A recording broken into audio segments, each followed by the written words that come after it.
Hello friends, आज इस video में हम टीडीएस रिलेटेड डिफ़ॉल्ट्स पर क्या इंटरेस्ट और पेनल्टीज़ लगाई जाती हैं उसके बारे में स्टडी करेंगे।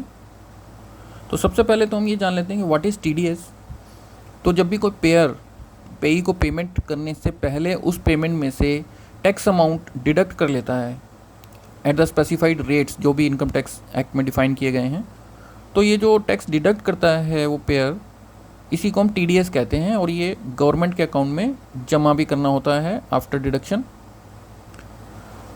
तो हम आगे की स्लाइड्स में ये भी जानेंगे कि कब कब जमा करना होता है, क्या ड्यू डेट्स होती हैं, और इसके अलावा डिडक्टर को कुछ क्वार्टरली स्टेटमेंट्स भी फाइल करनी होती हैं जिनको कि हम टीडीएस रिटर्न्स बोलते हैं। तो हम ये भी जानेंगे कि किन डेट्स पर वो फाइल करनी होती हैं, और इन रिटर्न्स में डिटेल्स होती हैं कि किन किन लोगों का पेयर ने टीडीएस काटा है, डिडक्ट किया है, उन लोगों की डिटेल्स होती हैं सारी, और कितना कितना टैक्स काटा है वो सारी डिटेल्स होती हैं, कब जमा कराया है। तो ये सब क्वार्टरली जो स्टेटमेंट्स फाइल करनी होती हैं डिडक्टर को।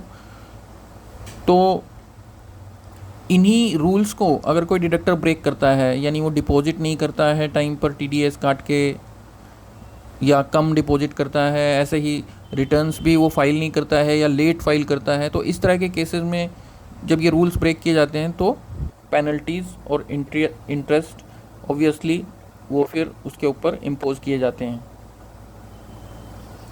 तो फ्रेंड्स, अब हम ये जानते हैं कि टीडीएस को जमा कब करना होता है। तो जब भी कोई पेयर टीडीएस काट लेता है किसी पेई का, तो जिस मंथ में टीडीएस काटा है उससे नेक्स्ट मंथ जो भी जैसे ही स्टार्ट होता है तो उसकी अप टू 7 डेज़, उस नेक्स्ट मंथ के अप टू 7 डेज़ वो जमा करना होता है। इसके अलावा अगर लास्ट मंथ में टीडीएस काटा गया है, यानी मार्च मंथ में टीडीएस काटा गया है, तो उसके लिए रिलैक्सेशन है, वो 30 अप्रैल तक, नेक्स्ट मंथ के यानी अप्रैल की 30 डेट तक वो जमा किया जा सकता है। However in case government is deductor then it has to deposit the same day. तो अब हम जान लेते हैं कि जो टीडीएस की आईटीआर्स हैं वो कब कब जमा करनी होती हैं। तो ये आईटीआर्स नॉर्मली 3 टाइप्स की होती हैं। जैसे सैलरी के केस में अगर टीडीएस काटा गया है तो एम्प्लॉयर को 24Q फॉर्म में ये क्वार्टरली रिटर्न्स फाइल करनी होती हैं टीडीएस की। अगर नॉन सैलरी के केसेस हैं तो 26Q में, और नॉन रेजिडेंस के केस में 27Q में फाइल करनी होती हैं।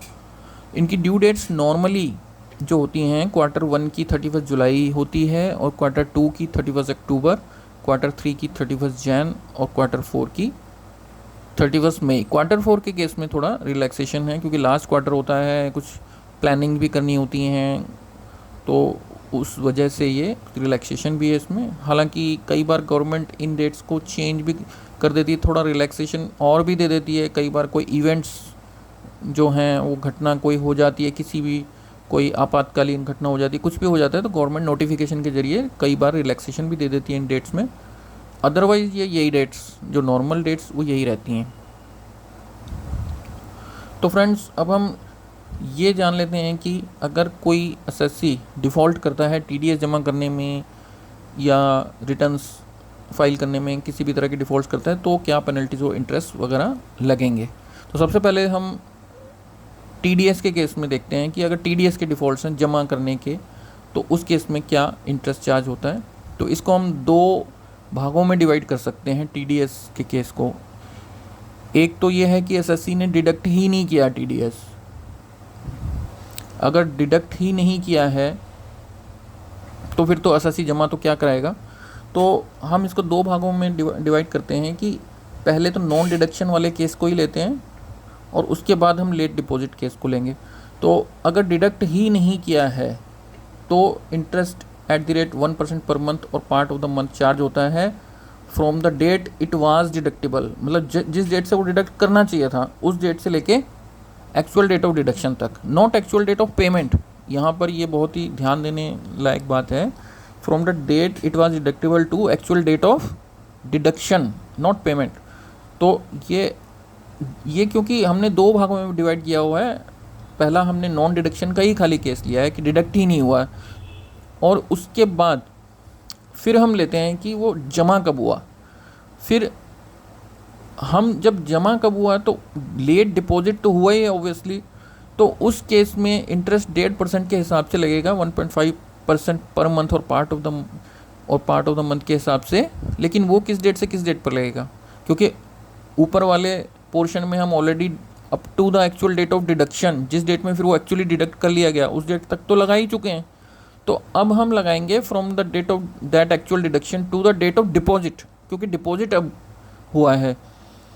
और यहाँ पर इंटरेस्ट हायर रेट पे भी हो गया है, 1.5% पर मंथ भी हो गया है। एक्चुअली टीडीएस ना काटना और टीडीएस काट करके जमा ना कराना, ये दो चीज़ें अलग अलग हैं।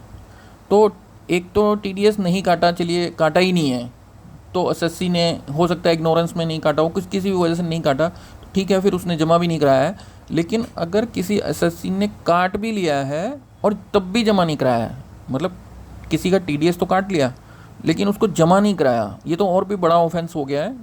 तो इसीलिए आप नीचे वाले पोर्शन में 1.5% भी रेट कर दिया गया है कि लेट जमा हो रहा है, उसमें इंटरेस्ट का रेट भी आप देखेंगे बढ़ा दिया गया है। और उसी के साथ साथ सेक्शन 276B भी एप्लीकेबल हो जाता है लेट डिपॉजिट वाले केस में, क्योंकि काट करके जमा ना करना उस केस में तो इम्प्रीजनमेंट, वो भी रीगरस इम्प्रीजनमेंट के प्रोविजंस भी एप्लीकेबल हो जाते हैं अगर काट के जमा नहीं किया है।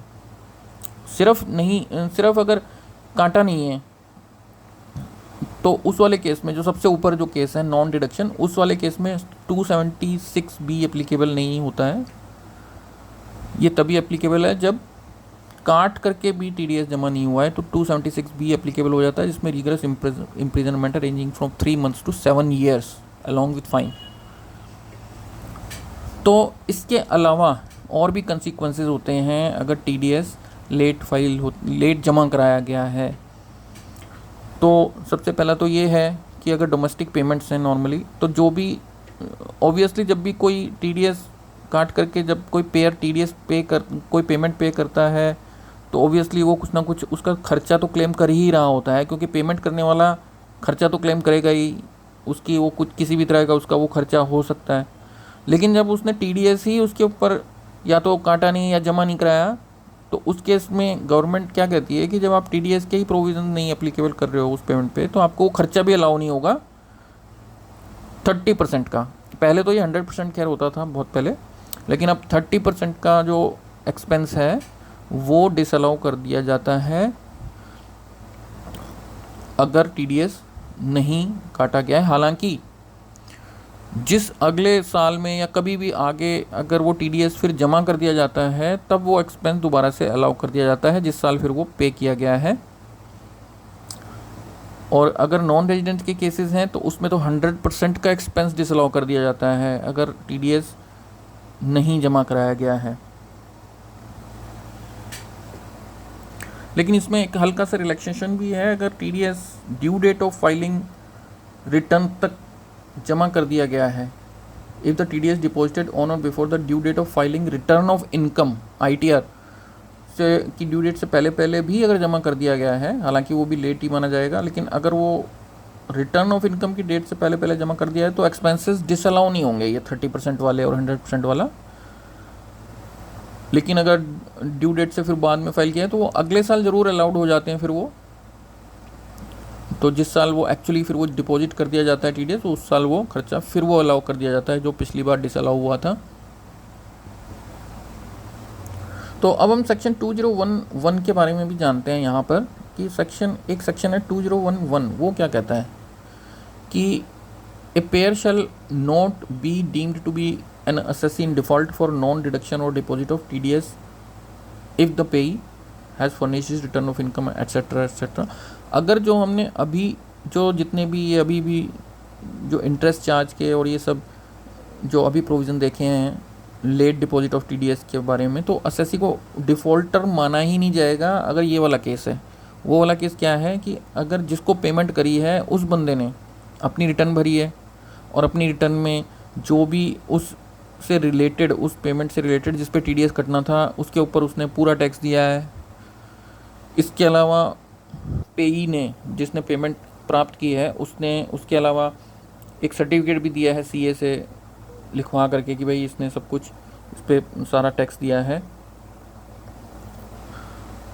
तो उस केस में फिर जब अल्टीमेटली तो गवर्नमेंट की इंटेंशन तो यही होती है ना कि उसके ऊपर टैक्स गवर्नमेंट को मिल जाए, चाहे किसी भी तरह किसी भी रूप में कैसे भी मिले। तो अगर ये चीज़ प्रूव हो जाती है तो उस केस में उसको एटलीस्ट डिफ़ॉल्टर नहीं माना जाएगा, लेकिन तब भी इंटरेस्ट तो गवर्नमेंट लेगी ही, और वो इंटरेस्ट फिर पेयर को देना है।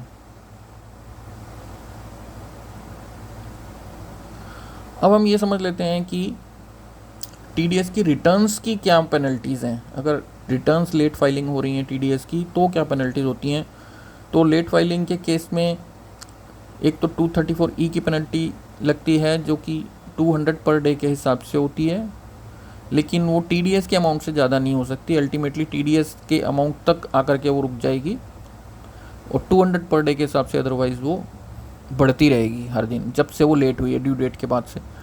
इसके अलावा एक सेक्शन 271H है, उसकी भी पेनल्टी लगाई जा सकती है असेसिंग ऑफिसर के द्वारा, और वो 10,000 to 1,000 के रेंज में लगाई जा सकती है depending upon the particular case. तो फ्रेंड्स, आई होप कि आप टीडीएस डिफ़ॉल्ट से रिलेटेड जो इंटरेस्ट और पेनल्टीज़ हैं उनके बारे में आप समझ गए होंगे। आई होप कि आपको वीडियो अच्छा लगा होगा। लाइक एंड शेयर भी करें ज़रूर। Thank you.